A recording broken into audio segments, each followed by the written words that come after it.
So we finally know what's going on with PlayStation 4 Pro, which is kind of simultaneously PlayStation's answer to Project Scorpio as well as its co-option of it. So what's the difference? Today on Game Ranks, we're going to discuss PS4 Pro versus Xbox One Scorpio. How are they different? Well, the very first and most obvious difference between the two is that the PlayStation 4 Pro is coming much sooner. PlayStation 4 Pro is going to hit November 10th, 2016, and that's not even 3 months away. It's September 10th now. That's 2 months. This gives PlayStation a bit of a head start, but at the same time it also limits the technology that they're going to be able to put into it. At this point we have what I would call a soft list of specifications. Some of the things haven't been specified, and I think it may be because they haven't finalized it, or it may be that they don't actually want to say what it is. At E3, Microsoft mentioned that Project Scorpio is going to have an octa-core processor. Now, they didn't mention clock speed, and they didn't mention much further than that, just that it will be octa-core. Now, keep in mind that comes out a year in the future, and the PlayStation 4 Pro comes out in November. However, we don't know a lot more about the processor for the PS4 Pro.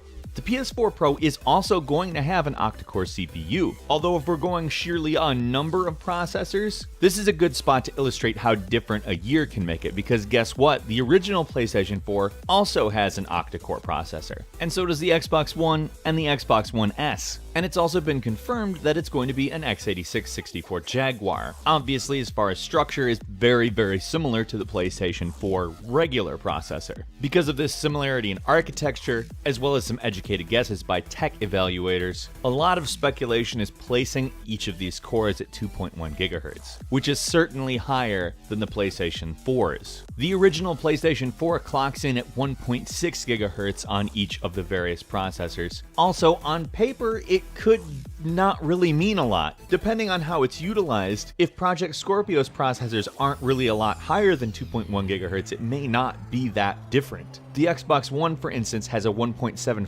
GHz octa-core AMD CPU compared to PS4's 1.6 GHz octa-core AMD CPU. In a lot of cases, the PlayStation 4 works better, and there's a lot of different reasons for this, but there's probably a reason they aren't releasing specific numbers for either the PlayStation 4 Pro or Project Scorpio, on account Sony is very likely not exactly sure what they're competing with, and Microsoft probably doesn't want to put numbers out knowing that they may not be able to do better. I mean, they have a year and people will expect more, so they need to figure out how they can work noticeably better than the PlayStation 4 Pro. The graphics is where we get a little bit more specific, and thankfully so. For the sake of comparison, the Scorpio is definitely going to be in a better place. On paper, Project Scorpio's 6 teraflops is significantly higher than PlayStation 4 Pro's 4.20 teraflops. However, there is no capability of making a 420 joke on the part of Project Scorpio. On paper, this is a very clear advantage for Project Scorpio, but as far as what both of these consoles are purporting to do, namely render 4K graphics at a decent frame rate, we have already seen that PS4 Pro is most certainly capable of doing so. On top of that, a technology that both of them are touting very hard is HDR. And again, we've seen it in action on the PS4 Pro at this point. Obviously, tech demos don't mean everything, but having actual practical footage where the machine delivers on what it claims to be able to do, and doing it well, what we have seen has been high frame rate and consistent, does provide a little bit of an advantage. Next holiday season, is 4K going to really be a big deal? Is HDR going to really be a big deal? Certainly Sony will be saying, so what? We've been doing that for a year. Why haven't you? Which is actually a fairly valid argument. Will the extra 1.8 teraflops of graphics processing power actually be a significant enough improvement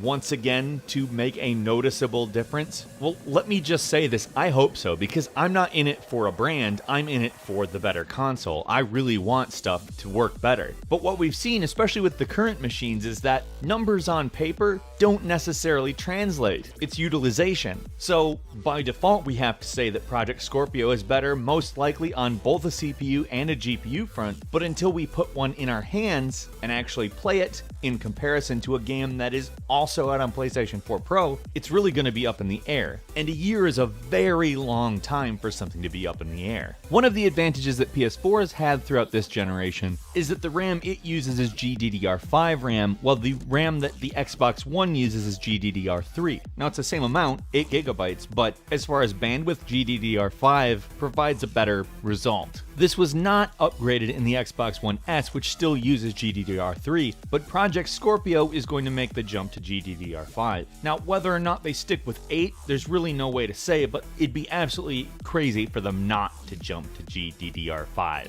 Something Project Scorpio is going to do that the PlayStation 4 Pro does not is already being done by the Xbox One S, and that is a 4K Blu-ray stream. You cannot put a 4K Blu-ray into a PlayStation 4 Pro and get anything out of it. It's not going to work, which is weird considering it does support 4K streaming, and Sony owns the Blu-ray technology. So, alright. There was also a rumor that they were going to charge for patches that would make games more compatible with the PlayStation 4 Pro's features, but that's flat out against the rules that Sony has put out for the developers. If there are any fees, they're paid by developers, and that's it. PlayStation is taking the same route that the Xbox One is in creating a gaming platform as opposed to a gaming machine.